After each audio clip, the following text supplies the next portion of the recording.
Ooh, this is kind of fun.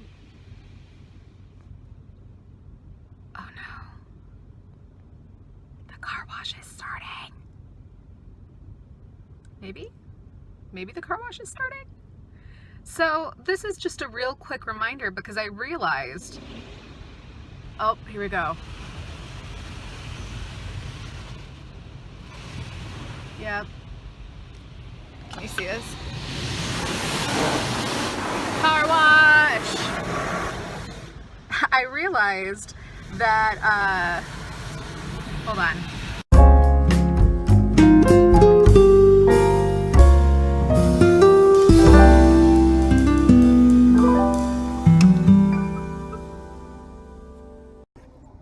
Okay, let's try this again because clearly the car wash wasn't working out, which makes sense when I actually stop and think like a human being instead of somebody who's been at work for like 9 hours and who isn't thinking at her best, you know, things. Also, side note, why is it, sorry for the terrible lighting, why is it that car washes always have the tri-color rinse, but for some reason when it rinses on me, I only ever see it pink. And I don't know why that is, and it drives me crazy because secretly I'm like 7 and I take everything too literally. But anyway, do you have an actual tri-color rinse when you go through the car wash? Because apparently I don't. It's just pink. It looks just pink. Anyways, so I wanted to make sure that I addressed this because it felt like I should probably address this. This week, like 48 hours ago from when I'm filming this, I put up a poll on my Twitter that was like, yo, are you voting for booktubers for fancast for the Hugos? Did you know you can do that? And a lot of people were like, 1, what is booktube? 2, maybe question mark, probably not. I get it. New things are hard.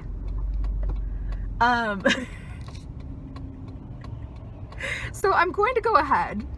I'm going to be posting this to my Twitter, which is mostly why I'm doing this, and then also because it is 10 days until the Hugo noms are closed, at least as of when I am filming this right now.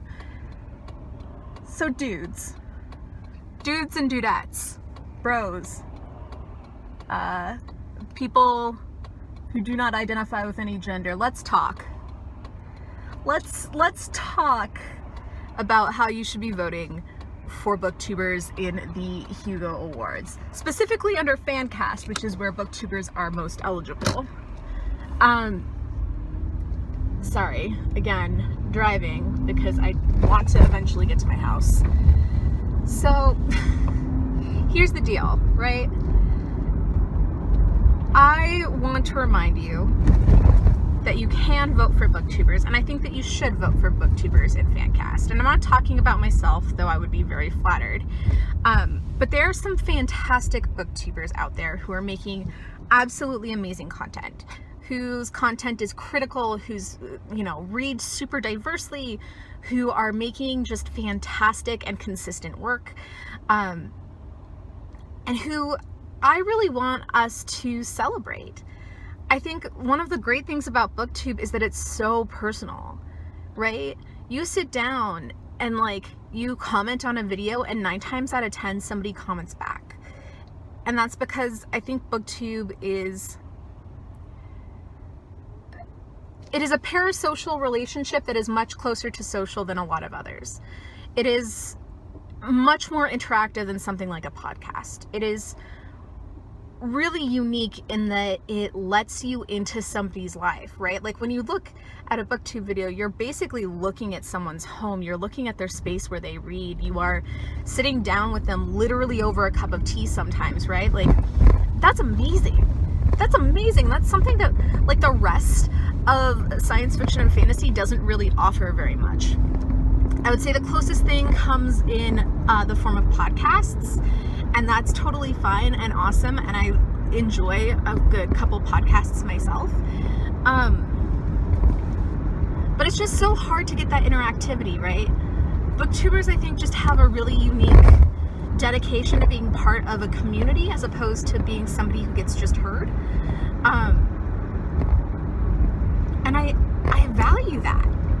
I value that, and I hope you value that too. So I'm going to shout out some people who I think should make your nomination list. That is, said with the caveat of you certainly don't have to vote for anyone who I say that you should vote for. You certainly shouldn't vote for them just because I said to vote for them. And this is not like a comprehensive list of the people who are amazing and wonderful and awesome.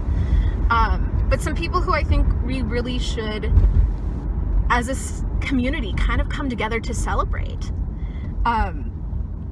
So let's do that really quickly here, since I'm not yet on the highway. I think first and foremost, we need to acknowledge Rachel over at Colonnati, because she's fucking amazing. Rachel is like an ungodly nice person. She reads all of the things. She like entertains everybody's perspective. I've never met anybody who was just so welcoming and who wanted to read all of science fiction.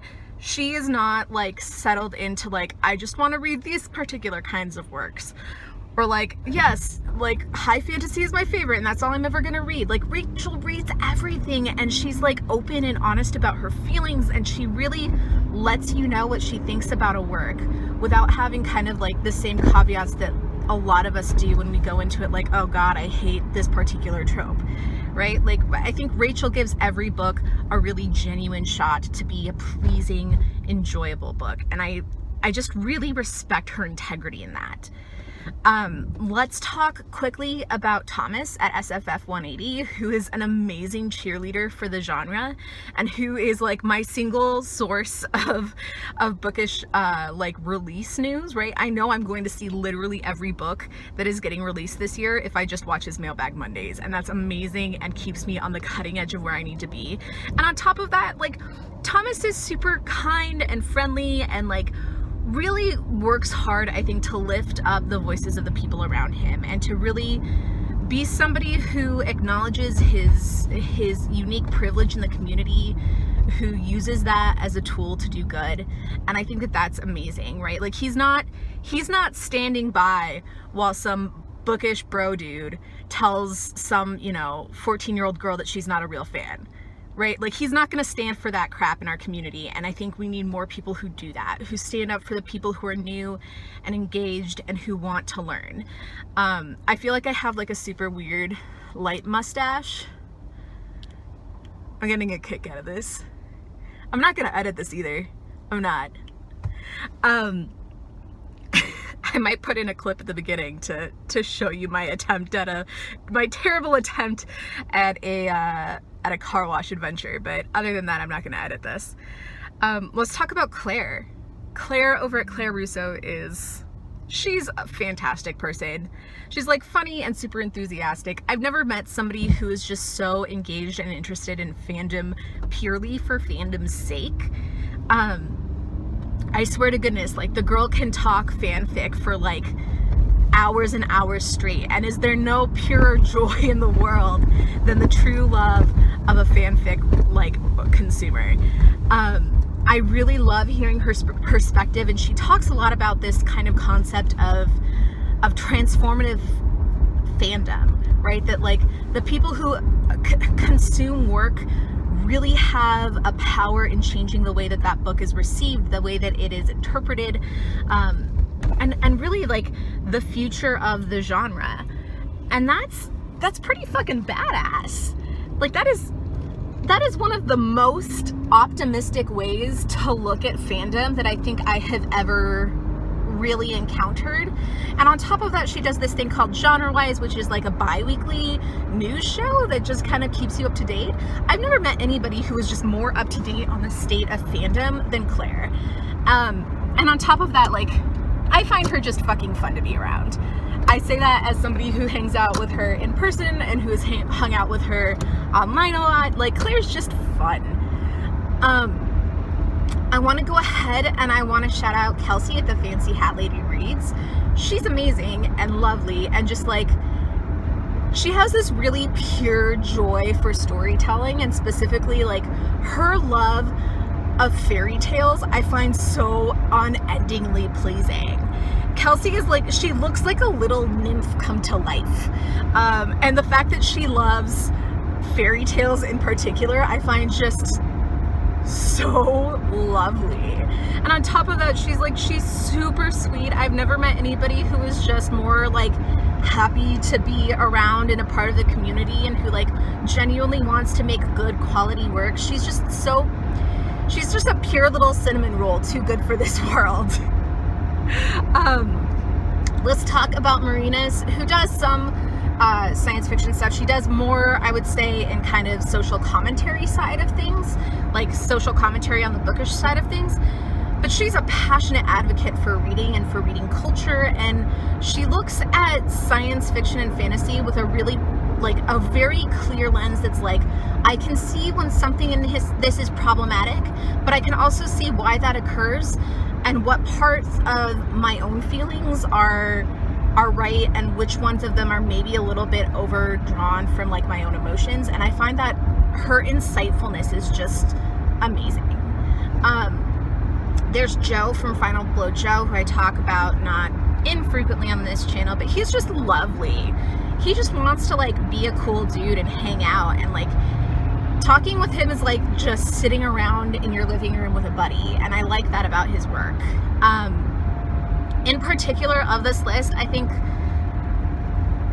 there are just so many people, you know, Sam's Nonsense, Thoughts on Tomes, which is also a different Sam, you know, James Chatham. There are just so many people in this community who I think are really positive influences on the bookish community at large, and I want to encourage you to think about nominating them for Fancast. I think there are just so many people who deserve a bigger platform, who deserve to see more people, to influence more people, who I think are just genuinely good in their core, and I want those people to be successful. I really do, and I'm hoping that you agree with me. There's like a weird halo right now on my face, which I think is, we're gonna pretend it's like God is agreeing with me. God agrees that you should nominate booktubers. So yeah, those are some of my thoughts. I'm hoping you see this in time for when you put in your nomination list, if you are Hugo, or if you are eligible to nominate for the Hugos. If you are not yet, like if you missed the deadline to nominate for the Hugos, you have not missed the deadline to vote for the Hugos. So you can go ahead and get a supporting membership. It's like £40, which is roughly like, I want to say $50 US. And that gets you the rights to vote in the ceremony. It gets you the right to kind of access a lot of the behind the scene material. You get, generally speaking, a full like file, like a zip file with all of the nominations works. So all of the like eligible short stories, all the eligible novellas, novels, almost all of those are always in the voter packet, and that alone is worth way more than $50. You can drop, you know, $50 on like 2 novels, but this will get you way more than that. So it is definitely worth it. And, you know, hopefully we'll see a booktuber on the short list this year. I'm really hoping, if you vote for anybody in that list, go over to their page and tell them that I said to vote for them and that you voted. I'm trusting you guys to help us get a booktuber on the Hugo nom list this year. It is well beyond time, and I'll see you guys later. I have to finish getting home. Luckily, it's a slow day. All right, bye guys.